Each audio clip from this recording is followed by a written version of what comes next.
పళ్ళు, నాలుక ఈ రెండు కలిసి సహజీవనం చేస్తుంటాయి నోట్లో, ఎప్పుడూ కలిసే ఉంటాయి.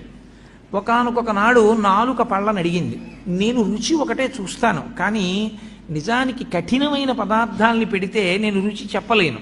ఓ పాలకాయలని చేస్తారు, అవి నేను చప్పరించలేను, కానీ మీరు పాపం కష్టపడి వాటిని నవిలి గుండ చేసి నా మీద పెడతారు.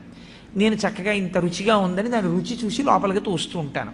ఇలా ఎన్ని పెట్టారో నవిలి మీరు.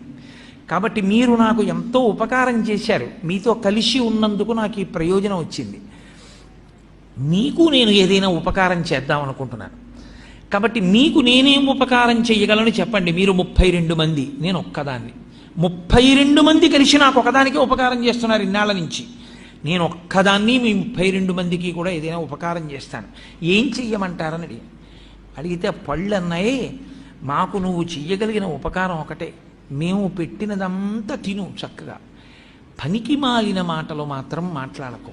ఎందుకంటే నువ్వు పనికి మాలిన మాటలు మాట్లాడడం వల్ల ఊళ్ళో వాళ్ళు అంటున్నారు నీ పళ్ళు రాలగొడతానంటున్నారు. మేం చేసిన తప్పే, మాట్లాడింది నువ్వా, రాలవలసింది మేమా?